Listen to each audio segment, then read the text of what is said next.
Doctor Mir Nurul Islam, জননেতা doctor Mir Nurul Islam.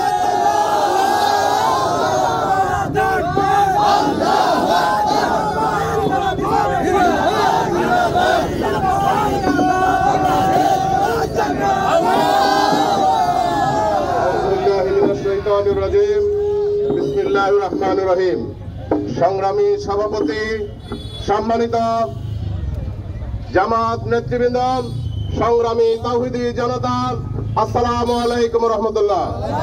সংগ্রামী ভাইয়ের আমার, আজকে এমন একটা দিন যেদিন আওয়ামী জাহেলিয়াত, ফ্যাসিস্ট এবং বাকশালী সরকারের পতন হয়েছিল। সংগ্রামী ভাইয়ের আমার, আমরা 15.5 বছর লড়াই করে জগদ্দল পাথরকে আমরা হারাতে পারি নাই। বারবার আন্দোলন যখন করা হয়েছে, বিভিন্ন সময়ে রাজাকারের তকমা দিয়ে আন্দোলনকে নস্যাৎ করে দেওয়া হয়েছে।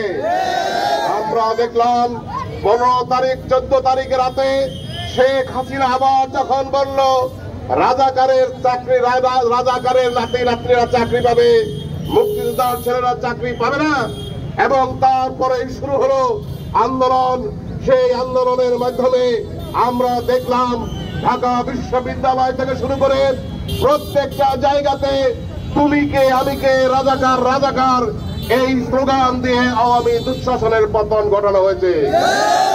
আমরা ইতিমধ্যে আবার লক্ষ্য করেছি, নতুন করে আবার জামাতকে রাজাকারের তকমা দিয়ে নতুন ফ্যাসিস্ট উত্থানের চেষ্টা করা হচ্ছে।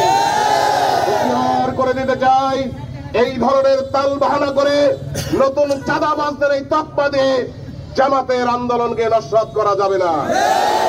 সংগ্রামী ভাইয়ের আমার, আজকে মনে রাখতে হবে, এই আন্দোলনকে সফলতার জন্য নিজামী সাহেবের রক্ত দিতে হয়েছে, ওলায়েত সাহেবের রক্ত দিতে হয়েছে, আলী আহসান মোহাম্মদ মুজাহিদের রক্ত দিতে হয়েছে,